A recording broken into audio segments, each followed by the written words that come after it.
सदवंदियाणं तिरुवणहिदमधुरविसदवकाणम् अन्तातीदगुणाणं नमो जिनाणं जिदभवाणं कुंदकुंदाचार्य भगवान की जय. 85 संग्रहामध्ये 56 नंबरची गाथा बघतो. काय चाललं होतं प्रकरण त्याच्यात? म्हणजे 5 भावाचं वर्णन करायला हवेत ना. जीवाचे 5 विशेष गुण आहेत, तर त्याचं वर्णन सांगायचं. उदयेन उवसमेणय खयेण दुहिमिस्सि देहिं परिणामे जुक्ता ते जीवगुणा बहुसूयथे सुविधिन्ना. कुठले 5 भाव आहेत जीवाचे? औदयिक, औक्षमिक, क्षायिक, क्षयक्षमिक आणि पारिणामिक. मग ह्या 5 भावाच्या प्रकाराने जे काही जीवगुण सांगितले ते अनेक प्रकाराने अनेक अर्थामध्ये विस्तृत रीतीने सांगितलेले आहेत, असं खुलासा केला होता त्याच्यामध्ये काय प्रकरण चाललं आपलं? औदयिक भावामध्ये 21 भेद आहेत. कुठले कुठले? 4 गती, 4 कषाय, 6 लेशा, पुढं 3 वेद आणि 4 काय? मिथ्यात्व, असंयम, अज्ञान आणि असिद्धत्व. त्याच्यामध्ये आपण असंयम रूपाचं वर्णन बघत होतो. काय सांगितलं होतं? असंयम म्हणजे कुठल्या कर्माच्या उदयाच्या निमित्तात आहे. कारण कुठलेही 5 भावामध्ये जे कुठले भाव आहेत ते कुठल्या तरी कर्माच्या उदयाच्या निमित्तात आहेत. त्यामुळं असंयम रूप औदयिक भाव कुठल्या कर्माच्या निमित्तात होतात?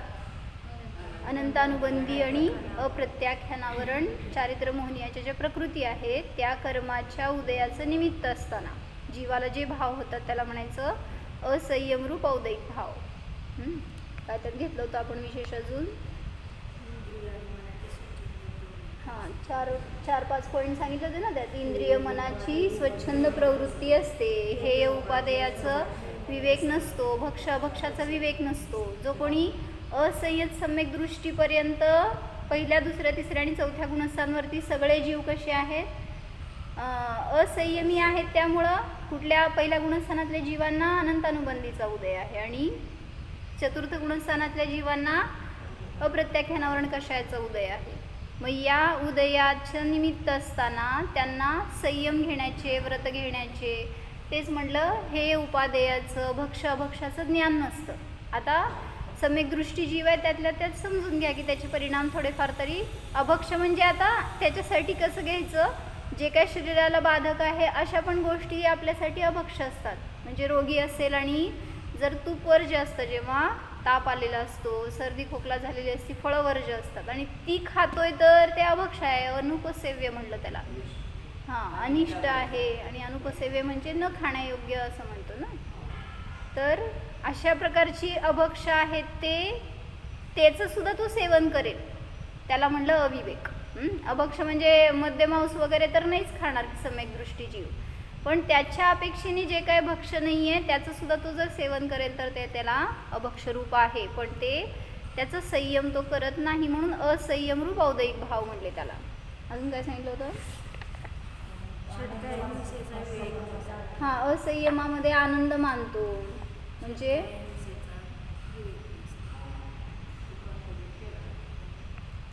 5 पापांचा एक देश किंवा सर्व देश त्याग करत नाही. भक्ष, अभक्ष, अपथ्य, सेवन ह्या सगळ्यामध्ये प्रवृत्ती करतो आणि त्या असंयम रूप औदयिक भावामध्येच आनंद मानतो, त्याचीच रुची करतो. त्यामुळं तो बंधाला प्राप्त होतो.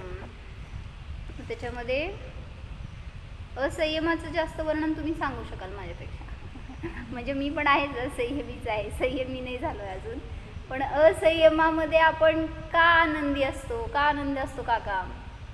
असंयम म्हणजे आता जेवायला बसलोय, पोट भरलंय आणि काहीतरी स्पेशल डिश आणून दिली कोण, तर काय केलं सांगा? संयम केला का? आम्हा सांगते जेवताना तर ॲटलिस्ट संयम करा की या जेवणापुरतं या घराच्या बाहेरचं कोण काय आत्ता या क्षणाला आणून दिलं तर जेवणार नाही. पण आता एकदम चमचमीत काय म्हणायचं स्पायसी डिश होती आणि समोर आणून ठेवल्यावर कुठं कंट्रोल, त्याला म्हणायचं संयम. आणि मग तो संयम नाही राहिला की मग असा पापाचा आश्रव आपल्याला चालू असतो. का नियम करायचं तसा? आता मी जेवताना या घरात जेवढं आहे तेवढंच घेणार, ह्याच्या बाहेरचं खाणार नाही. कसलं पाप? हिर्यापत त्यांना असतो. कोणाला? अरिहंतांना. कसले आश्रव? जे काय त्याग नाही त्या रूपाचा आश्रव सतत चालू आहे. कुठलेही असू देत, मग ते म्हणजे परिग्रह असू दे, खाद्यपदार्थ असू दे, किंवा कुठल्याही गोष्टीचा आश्रव. 5 पापामध्ये सगळ्या गोष्टींचा आश्रव सतत चालू आहे. मग ज्याला जेवढं बंधन करताना तेवढ्याचा त्याग होतो, आणि जे बंधन करत नाही त्याच्यामध्ये आश्रव बंध तुम्हाला कळत नाही तरी चालू आहे. आज तुम्ही त्याग केलाय का? किती क्षेत्राच्या बाहेर जाणार नाही, जाणार पंढरपूरला जाणार नाही, केलाय का त्याग? 8 दिवस केला होता. आज केला का? जोपर्यंत जात नाही तोपर्यंत त्याग, म्हणजे तिथला पाप थांबलं ना, आपलं ग्रह त्याग झाला तेवढ्या निमित्तात आपला. मग आज आपल्याला माहित आहे, समजा महाराष्ट्राच्या बाहेर तर आज जाणार नाही तुम्ही, महाराष्ट्रापर्यंत करा, भारताच्या बाहेर जाणार नाही, भारतापर्यंतच करा ना मर्यादा, जेणेकरून की तेवढ्या क्षेत्राच्या बाहेर जे काही चाललेलं पाप आहे त्याचा आश्रव तरी तुटतो. म्हणजे सतत आश्रव चालू आहे आपल्याला. भलेही तुम्ही पाप करत नाही आहे, हिंसा नाही, झूठ नाही, चोरी, कुशील, परिग्रह, काय पाप करतोय आता, पण त्याग नाही आहे तर आश्रव चालू आहे. आणि त्याचं तुम्हाला माहीत नाही, त्याचं आश्रव बंद होऊन फळ मिळणारच आपल्याला परत. म्हणून जी गोष्ट भोगत नाही त्याचा त्याग करा, विवेकपूर्वक करा. तर म्हणलं होतं ना, प्रवृत्तीरूप त्याग आणि निवृत्तीरूप त्याग असतो, 2 प्रकारचा. काय सांगा म्हणजे काय?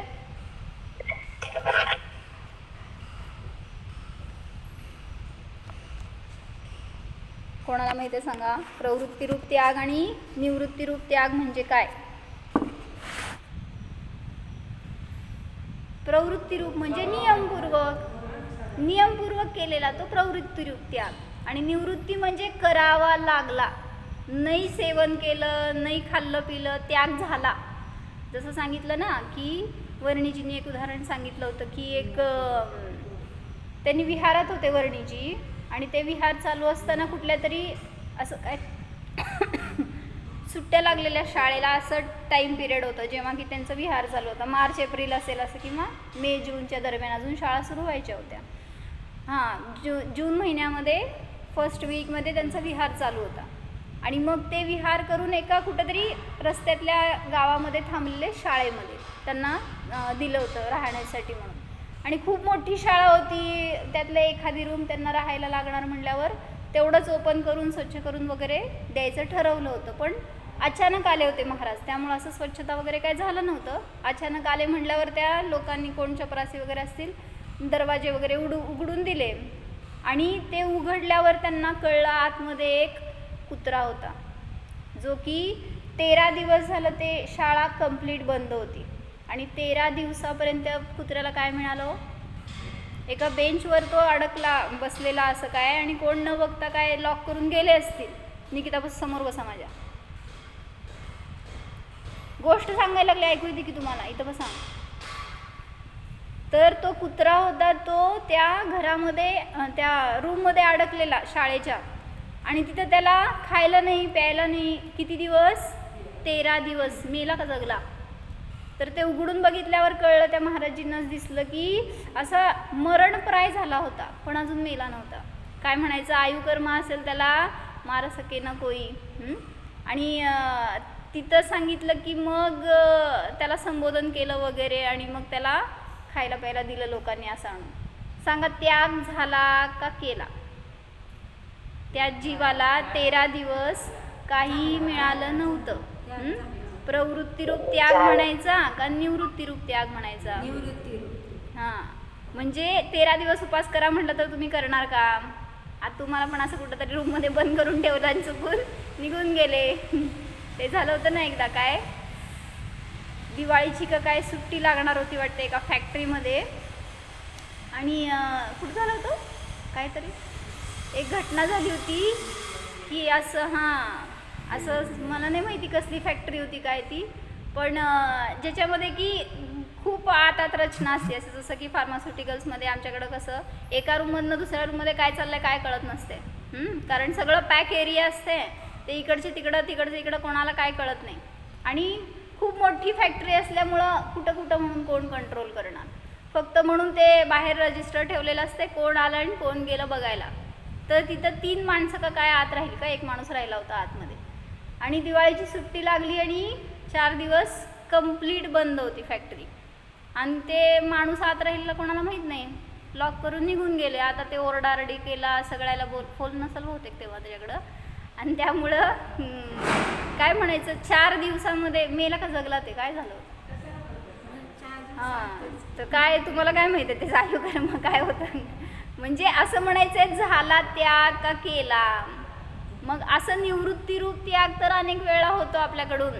जसं म्हणलं, काय प्रवासाला बाहेर गेलो आणि जेवण मिळालं नाही, परत आलो नाही घरी, दुसऱ्या दिवशी जेवायला मिळालं, असं झालं. तर अनेक वेळा असं निवृत्तीरूप त्याग होतो. घरात पाहुणे आले भरपूर, खायला प्यायला वेळ काय लक्षात सुद्धा नाही, त्याग केला होता का, झाला का नाही, मग रोज करता का.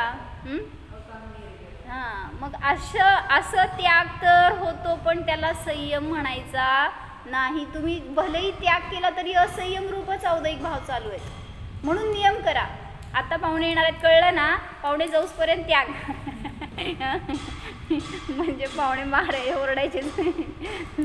म्हणजे म्हणायचं थोड्या वेळासाठी हां तुम्ही जावं म्हणायचं आहे पाहुण्यांना, माझा नियम आहे. तसं नव्हे, म्हणजे जोपर्यंत खात नाही ॲटलिस्ट 15 मिनटं, अर्धा तास, 1 तास आपण खाणार नाही आहे हे माहीत आहे, ठीक आहे. खरकटं खाणार नाही त्याचं त्याग करा. पाणी वगैरे तुम्ही काय असं बिन खरकटाचं खात पित असला तर ते वेगळं. पण आतापासून 15-20 मिनटं मी खात नाही, त्याचा त्याग. एवढ्या संयमाचे सुद्धा संस्कार आपल्यावर आवश्यक असतात आणि ते आपल्याला फळ देतात. मग कसं आपण, ही साधना आहे हो, काय सगळं त्याग केल्यावर महाव्रत घेतल्यावरच संयम होतो असं नाही आहे. थोड्या थोड्या नियम संयमातूनच आपल्यावर तशी दृढता येते, तसं एक परिणती तयार होते आपली. म्हणून आपण असे स्वतःवर पण संस्कार करा, आपल्या मुलांवर पण करा. कारण आज कोणाला संयमाचे भाव नाही आहेत, सगळे बाहेर असंयमी जीवनामध्ये आनंद मानत आहेत. आणि त्या असंयमाचं फळ सांगितलं की अनेक काळापर्यंत त्याला व्रत घेण्याचे भाव होणार नाहीत आणि त्या असंयमामध्येच तो रुची करेल. मग असंयमी जीवाला मोक्ष नाही. चारित्र्यामध्ये जो कोणी पुढं गेला त्याला मोक्षाची प्राप्ती सहज आहे. तर याच्यात काय सांगायचं होतं मला, असंयमरूप भाव त्याचं दुष्परिणाम काय, जे औदैहिक भाव आहेत, असंयमरूप औदैहिक भावाचे दुष्परिणाम म्हणा किंवा काय म्हणायचं, फळ. हा, एक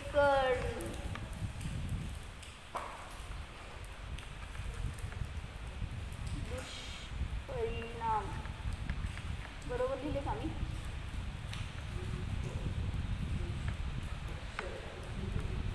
केलाय हो. हां, तर असंयमरूप औदैहिक भाव केला तर त्याच्यानी काय दुष्परिणाम होतात तुमच्या भाषेत सांगा की तुम्ही. कोणाला माहीत नाही असं नाही आहे, शास्त्रात वाचायची गरज नाही आहे याच्यासाठी. पहिला सांगितलं भव वाढतात, भववर्धक असतात. कारण असंयमात किती दिवस जगला तर मोक्ष आहे. म्हणून संयम घ्यायचा. निकिता काय म्हणले, एक संयम रोज करायचा. काय नियम करता तुम्ही, काय करता का नियम, ऐकू दे त्यांना असं मी बोलले, काय बोलले मी. संयम काय करायचा, आज एक दिवस मी अकलूजच्या बाहेर जाणार नाही, चालतंय का नाही, बस जाईसपर्यंत, जोपर्यंत अकलूजच्या बाहेर जात नाही तोपर्यंत अकलूजपुरती मर्यादा. अकलूजमध्ये पण भरपूर पाप चालू आहे, नाही असं नाही आहे, पण त्याचं तरी बाहेरचं तरी आसरं तुटलं आपल्याला. रात्री झोपताना घराच्या बाहेर जाता का कुठं, झोपेत चालत गेलं हां, म्हणजे असं कुठं जात नाही तर घरापुरती पण मर्यादा करू शकतो की याच्या बाहेर मी जाणार नाही. आता आम्ही कसं करतो, हे कंपाऊंडच्या बाहेर पडेसपर्यंत त्याग, 4 महिने का गेलं नाही का तरी पण त्याग. म्हणजे जोपर्यंत बाहेर जात नाही तोपर्यंत तेवढी करताय का कंपाऊंडची मर्यादा. चातुर्मास सुरू झालाय, इथं राहावं आमच्याजवळ 4 महिने, काय आम्हाच्या जवळ राहायचं म्हणजे संस्कार होतात आपल्यावर, संयमाचे भाव होतात. त्यांच्याकडं बघून जेवढं संयमी जवळ राहताना सहजतेने परिणाम होत जातात. आपण असंयमी जवळ राहतो म्हणून तसे परिणाम होत नाहीत. जसं म्हटलं ना, आम्ही हर्षा काकींच्या सहवासात यायचो, त्याच्यामुळं असं सहजतेने त्यांनी काय असं थोडी ना सांगायची तुम्ही प्रतिमा घ्या, तुम्ही पण दीक्षा घ्या, पण असं वाटायचं बरं का सहज त्यांच्याजवळ राहिल्यावर. त्यांच्याबरोबर स्वाध्याय जरा चर्चा वगैरे चालायची, असं वाटायचं आपण पण प्रतिमा घ्यावी, आपण पण असं. आता कोणाच्या सोबत राहतोय? म्हणजे एक त्यागी सोडलं तर बाहेर कोण संयमी? मग आमच्यासाठी आहे तिथं, अजून तुम्हाला तिथं बाहेर. म्हणून आपल्यापेक्षा संयमी कोण आहे त्यांच्या सानिध्यात थोडा वेळ घालवायचा, त्याचं फळ आपल्याला मिळतं. आणि असंयमी बरोबर राहिला तर बरं झालं तू आज उपास केला नाही, असंच म्हणणार तो. असंयमी कारण, किंवा बरं झालं तू नाही नियम घेतला, तुला नियम दिला नाही, बरं झालं, असं वगैरे असंयमाची पुष्टी करणारे लय जण असतात. म्हणून संयमी जवळ राहायचं. काय भैया, कोणाजवळ राहतोय? संयमी आहेत का असंयमी आहेत घरात? पंढरपूरमध्ये राहायचं नाही म्हणून इथंच राहायचं. दुसरं काय सांगितलं? असंयमाने रोगाची वृद्धी होते. बरोबर आहे का चुकीचं आहे? कुठले रोग वाढतात? जो असंयमाने भोजन करेल, सेवन करेल, कुठलीही गोष्ट असेल, असंयमाने त्याचं भोग घेतला तर नियमाने पाची इंद्रियांचे भोग म्हणा, त्याच्याविषयी जिथं असंयम आहे तिथं रोगाची वृद्धी होणार. पुढं अशांतीदायक आहे. संयमाने शांती आहे का असंयमाने शांती आहे?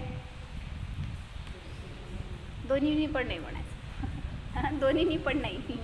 म्हणजे संयम असंयमाच्या विकल्पातीत आहे मी, पण तरी सुद्धा म्हटलं जेव्हा असंयमामध्ये जगतोय त्यावेळेस तिथं त्याला हे भोगू का ते भोगू, किंवा जे भोगतोय त्याचा सुद्धा आनंद नाही घेतो. त्यामुळं अशांतीच आहे, अजून पाहिजे, किंवा संपलं तर, किंवा कधी संपणार, काय पण असल्या परिणामांनी अशांतीच आहे. म्हणून संक्लेश आहे. म्हणून असंयम रूप औदैहिक भाव नियमाने अशांतीदायक असतात.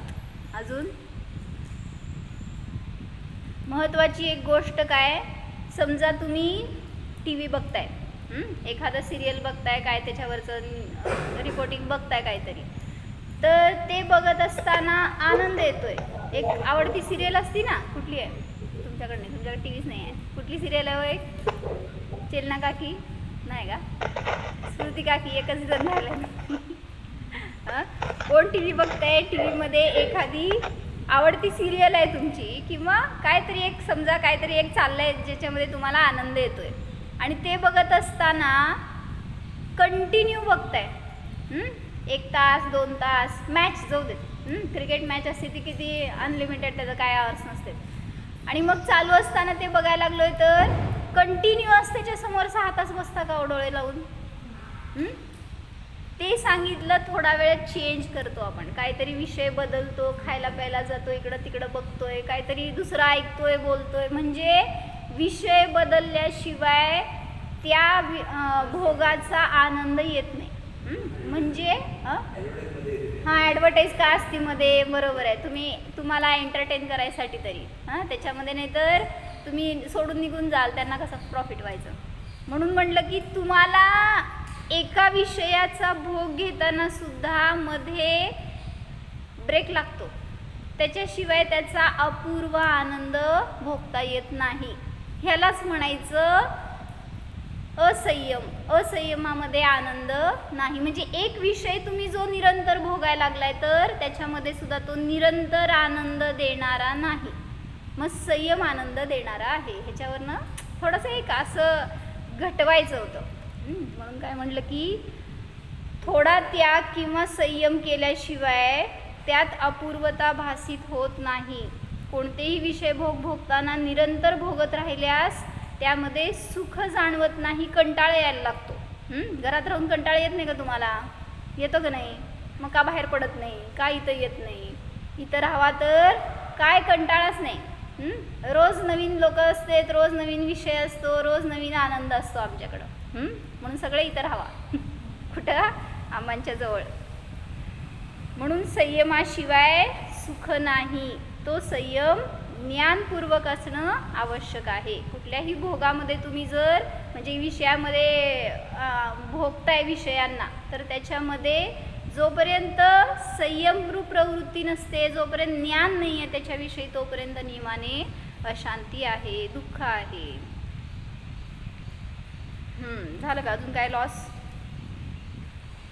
असंयमाने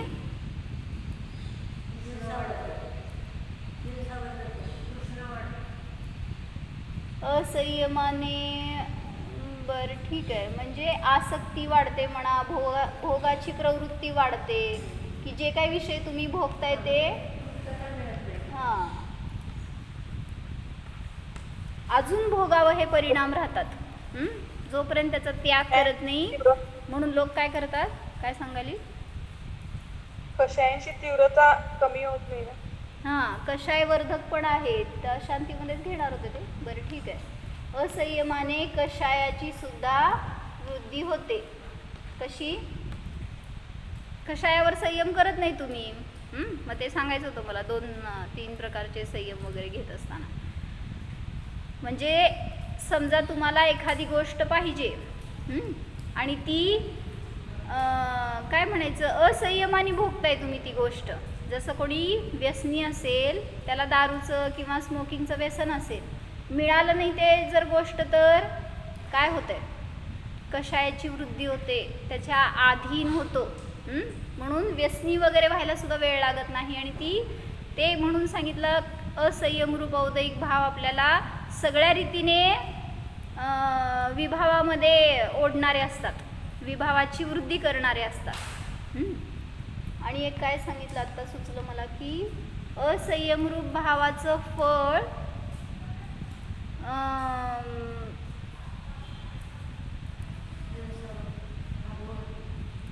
हे लिहिलं की म्हणजे भववर्धक त्याच्यामध्ये आलं नाही. मला 3 योगाचं घटवायचं होतं, की 3 योगाच्या अपेक्षेने त्याला कसं फळ मिळतं. जसं की बोलण्यावर संयम नसेल, किंवा काय मनावर संयम नसेल, आणि मन वचन आणि काय तिन्हीवर संयम नसेल, तर त्याचं फळ नियमाने त्याला दुःखरूप मिळतं.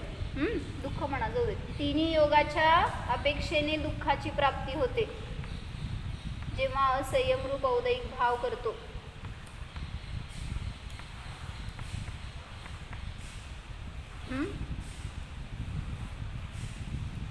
बोलण्यावर संयम नसेल तर कशाय वाढत जाणार, किंवा काय ना काय आपल्याकडनं अपशब्द बोलले जाणार. म्हणून त्यागी ज्ञानी लोक काय करतात, अल्प बोलतायत किंवा हितमितप्रियच बोलतायत, जेणेकरून की आपल्याकडून कोणाला तसा त्रास होऊ नये. खालचं दिसत नाहीये ते.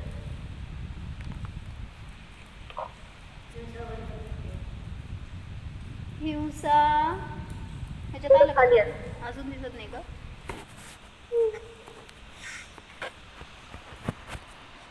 मग ह्याच्यात काय घालायचं अजून? 5 पापाला वाढवणारं म्हणा, किंवा ते आलं होतं आपल्या व्याख्येमध्ये, 5 पाप आणि 7 व्यसन. स्वभावामध्ये पण जात नाही ना.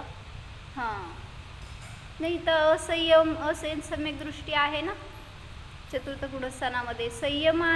म्हणजे संयम असो किंवा असंयम असो, तर स्वभावाला जाणण्यामध्ये बाधा नाही आहे. कारण चारित्र्य हे असंयम ही चारित्र्याची विभाव परिणती आहे, आणि सम्यक दर्शन कोणाची? श्रद्धेची परिणती आहे. त्यामुळं एक गुण दुसऱ्या गुणाला काही बाधा करत नाही. म्हणून भलेही महाराजांनी काय सिद्ध केलं, म्हणून भलेही तुम्हाला आत्ता संयम होत नाही आहे, पण तुम्ही म्हणून स्वभाव रूपाने परिणमन सुद्धा सोडू नकात, की मी इतका संयमी आहे, इतकं मी खातो, इतकं मी ओरडतो, क्रोधी होतो, म्हणून मला काय सम्यक दर्शन होणारच नाही, असं तुम्ही जर अनुमान करत असाल तर ते चुकीचं आहे. असं याच्यावरनं महाराजांनी सिद्ध करून दाखवलं होतं सगळीकडे, की असंयत सुद्धा सम्यक दृष्टी असू शकतो.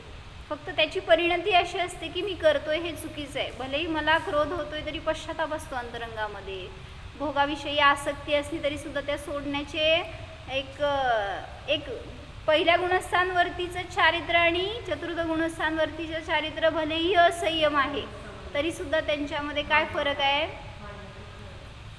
एकदा श्लोक वार्तिकच्या आधाराने सांगितलं होतं काय अम्मांनी, काय काय फरक आहे त्याच्यामध्ये? हितकारी मानत नाही ना तो. हां, म्हणजे हे भाव सगळे आपल्याला अहितकारी आहेत असे जाणतो. तसं नाही. तिथं काय सांगितलंय शब्द? पहिल्या गुणस्थानवरती त्याच्यावरच मी जगतोय, जसं मांजर आणि हरणाचा फरक सांगितला. म्हणजे ते धरताना काय म्हणलं? भक्ष्याला पण धरताना त्याची पकड आणि त्याच्या पिल्लाला धरताना त्याची पकड कशी असते? आणि तर काकी मांजर त्याच्या पिल्लाला धरते ना, रोज बघता इथं तुम्ही मांजर फिरते आपल्याकडं, तर ते पिल्लाला धरताना कसं पकडते आणि त्याच दाताने भक्ष्याला पकडते तर कसं पकडते? मग तसं सांगितलं की त्यांनी कसं घेतलंय श्लोक वार्तिकमध्ये की पहिल्या गुणस्थानवरतीचं चारित्र्य कुचारित्र्य आहे आणि चतुर्थ गुणस्थानवरतीचं अचारित्र्य आहे, असं त्यांनी थोडंसं भेद करून सांगितलं आहे. म्हणजे चारित्र्य अंगीकार केला नाही आहे पण त्या असंयमात त्याला आनंद नाही आहे. त्यामुळं त्यांनी असं काहीतरी थोडंसं फरक सांगितलं आहे की अचारित्र्य भलेही दोघांकडं पण असंयम आहे तरी सुद्धा दोघांच्या असंयमामध्ये समानता नाही.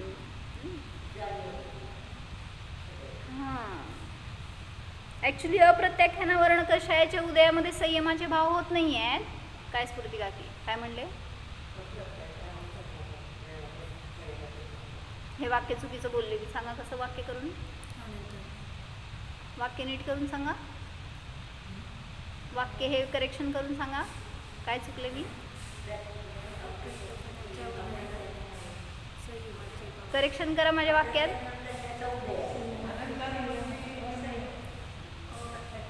कुठं पकडायचं आहे? हां, अप्रत्याख्यानावरण कषायाच्या उदयाचं निमित्त असताना. हा तुम्ही पट्टशिष्य महाराजांचे, तुम्ही असं सोडल्यावर कसं? उदयामध्ये कधीही भाव होतात असं नाही, नाहीतर तोच जीव आहे जो वर चढणारा आहे. मग त्याला उदय शेवटच्या समयापर्यंत आहे चतुर्थ गुणस्थानामध्ये, चतुर्थ गुणस्थानातला वर चढणार नाही का? मग अप्रत्याख्यानावरण कषाय आहेच त्याला शेवटपर्यंत. म्हणून म्हणलं त्याचं निमित्त असतं पण स्वतः परिणमन करतो म्हणून असंयमी राहतोय.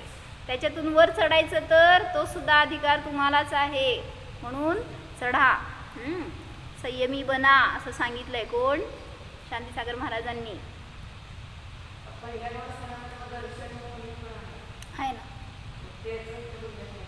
दर्शन मोह तुम्हाला असंयमी बनवतोय असं नाहीये. दर्शन मोहाचं कार्य मिथ्यादृष्टी बनवणार. अनंतानुबंधी हे चारित्र्य मोहण्याची प्रकृती आहेच ना त्याच्याबरोबर. चारित्र्य गुणाचं विपरीत परिणमन असंयम आहे. तर पुढं मला सांगायचं होतं संयमाचे भेद किती हो? कुठले? इंद्रिय संयम आणि प्राणी संयम. म्हणजे काय असतं हे आता जे काय आपण घटवलं ते इंद्रिय संयम म्हणजे पाची इंद्रियांच्या विषयी भोगाचे परिणाम असतात, त्याच्यामध्ये तो संयम करत नाही, मर्यादा करत नाही. ते भोगताना रागद्वेष रूप परिणमन करतो, आसक्ती करतो आणि तेच त्याला बंधाचं कारण असतं. आणि मग तिथं पाच इंद्रियाचे इंद्रिय संयम म्हणजे खरी व्याख्या सांगा काय करायची?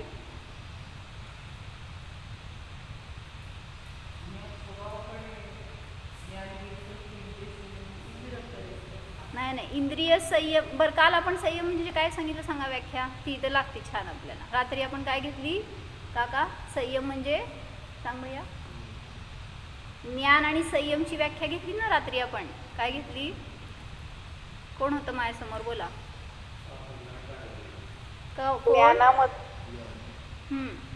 ज्ञान म्हणजे जे पाप बंधाचं कारण नाही आणि विशुद्धीचं कारण आहे त्याला म्हणलं ज्ञान. आणि संयम कशाला म्हणलं? ते ज्ञान आपल्या आचरणामध्ये वृद्धी करते. ते ज्ञान कशा रीतीने आपल्या चारित्र्यात उतरणार?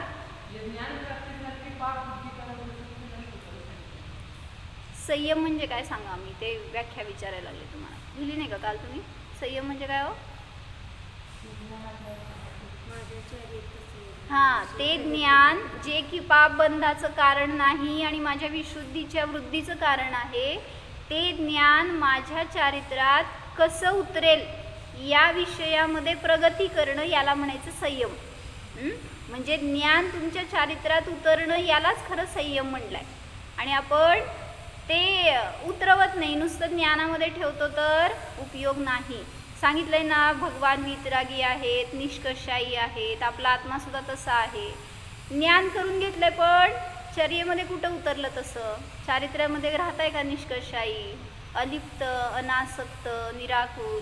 तशी परिणती नसती आपली, त्यामुळं संयम राहत नाही. कषाय भाव होतात किंवा मग विभाव रूपाने फळ मिळतं त्याचं आपल्याला. कशासाठी सांगत होते? हां, इंद्रिय संयमची व्याख्या सांगा त्याच्यासाठी मला. खरी व्याख्या काय करायची इंद्रिय संयमची? प्राणी संयम, दोन्ही संयम आहेत ना, तर दोन्हीची व्याख्या अध्यात्मपूर्व सांगा. अध्यात्मामध्ये कशी व्याख्या करायची दोन्हीची? 5 इंद्रियांच्या विषयामध्ये आसक्ती कमी करायचं.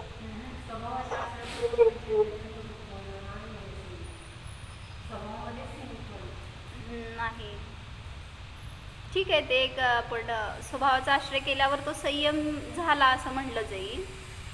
पण ज्ञानातून सांगा, ज्ञानातून इंद्रिय संयम आणि प्राणी संयम ह्याची ज्ञानातून व्याख्या काय करायची?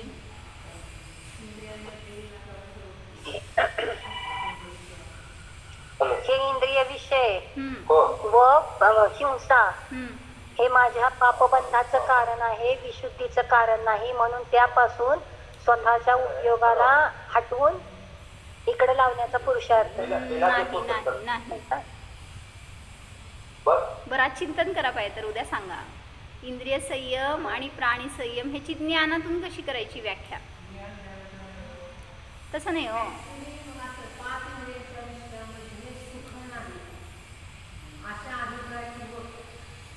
म्हणजे काय म्हणायचं? इंद्रिय जाऊ दे, इंद्रिय संयम म्हणजे काय सांगा मला पहिला. हां, म्हणजे काय, म्हणजे काय? जवळ चाललाय पण पूर्ण सांगा ना मला तुम्ही. इंद्रिय असंयम म्हणजे काय आणि प्राणी असंयम म्हणजे काय?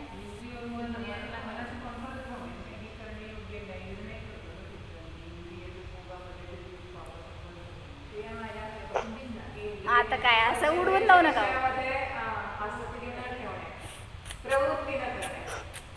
सांगा, ज्ञानातून सांगा, तुम्ही चारित्र्यातच चाललाय. प्रवृत्ती चारित्र्याची परिणती येते ना, इंद्रिय रूपाने असंयम रूप प्रवृत्ती. काय अनुजा, इंद्रिय संयम म्हणजे काय असतं? एक मिनटं बसली, एक मिनटं बस, एक संपलं माझं. इंद्रिय संयम म्हणजे ज्ञानातून सांगू काय म्हणायचं? इंद्रिय संयम आणि प्राणी संयम.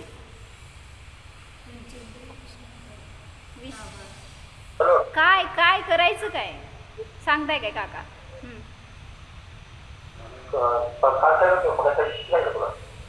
हां,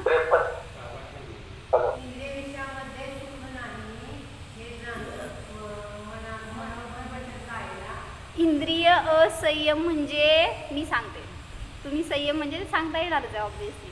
इंद्रिय असंयम म्हणजे 5 इंद्रियाच्या विषयाला भोगण्याचे भाव. भोगताय किंवा नाही भोगत, भाव आहेत ना अंतरंगामध्ये. जसं म्हणलं, ती स्त्री घरी असेल, चक्रवर्तीची बायको त्याच्याबरोबरच असती सतत, पण समजा कोणी राजा गेला युद्धाला आणि त्याची स्त्री घरी आहे, भोगत तर नाही आहे, पण भाव असे असतात की कधी मी तिला भेटेन. जसं कोण होता? अंजना आणि तिचा नवरा. तो जेव्हा त्याला वाटलं की आपण त्या अंजनेला त्रास दिला, आपण इतके वर्ष तिला वियोगाचं दुःख सहन करावं लागलं, आता जेव्हा त्याला तिच्याविषयी असे भाव झाले की कधी आपण भेटू, तिथून सांगितलं सुरू झाला ना परिणाम. विषय आहे का समोर, भोगलाय का आता, पण भाव याला म्हणायचं असंयम. मग इंद्रिय संयम म्हणजे काय? 5 इंद्रियांना भोगण्याचे भाव नसणं, त्याला संयमित करणं, याला म्हणायचं इंद्रिय संयम. म्हणजे बाहेर तुमचं म्हणलं ना, भलेही तो 5 इंद्रियाचे भोग भोगेल, तरी पण जर अंतरंगात परिणाम नसतील तर तुम्ही त्याला म्हणत नाही भोगी आहे हा. खातोय तरी, किंवा काय म्हणायचं, आता एकांचं काल असं निरोप आला की त्यांना खूप बरं नाही आहे आणि काय HB कमी झाला आहे आणि काय काय असं त्रास झाले तर असं सांगितलं होतं त्यांनी. मग त्यांना जरा पण इच्छा नव्हती की बाहेरची औषधं घ्यायची आहेत, सलाईन लावावं लागलं, हॉस्पिटलमध्ये ॲडमिट करावं लागलं. मग हे त्यांना कशाचं सुद्धा करायचं नव्हतं. अष्टानिका चालू होतं एकतर आणि संयमाने जगायचं होतं त्यांना, पण हे चालू आहे का नाही काय म्हणायचं आता, ह्याला शेवटी एक भोगच आहे एका प्रकारचं. इंद्रियाला शरीराला पुष्ट ठेवायचं म्हणजे जे काही भोगतोय तो इंद्रिय भोग नाही घ्यायचं होतं तरीसुद्धा घ्यावं लागलं. मग त्याला म्हणायचं त्याच्यात आसक्ती होती का, मग ते घ्यायचे परिणाम होते का. मग जे इंद्रिय विषयांना भोगण्याचे भाव नसणं याला म्हणायचं इंद्रिय संयम. आणि इतर विषय नसताना सुद्धा जे परिणाम चालू आहेत, मला हे खायचं आहे, ते खायचं आहे, ते भोगायचं, इकडं जायचं आहे, कुठं कुठं गेला होता शिखरजी सोडून अजून दुसरीकडे इकडं तिकडं जायचं आहे, असे जर भाव तिथं तर असंयम झाला तो.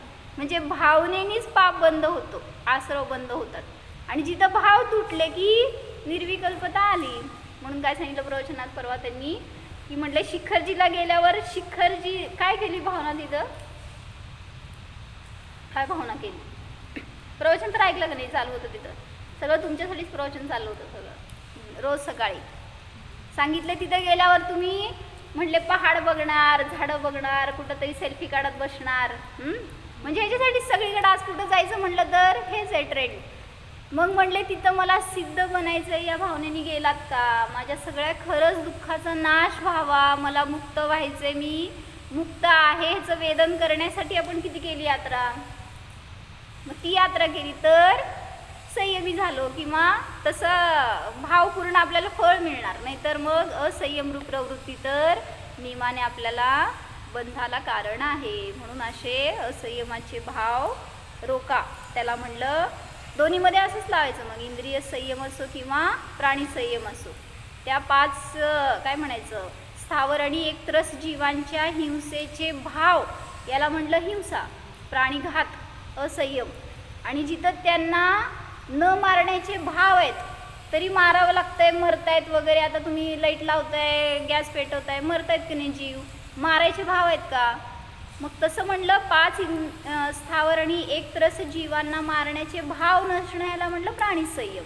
म्हणजे एक परिणामातून लावा आणि या परिणामाचं आपल्याला फळ मिळतं. म्हणून आपले परिणाम शुद्ध ठेवा, संयमी ठेवा. संयम घ्यायचा असे भाव ठेवले तर त्याचं फळ चांगलं आहे. हो जाणा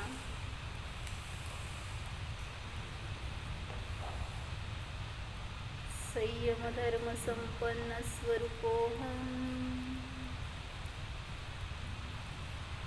अतींद्रिय स्वरूपोहम अहिंसक स्वरूपोहम ओम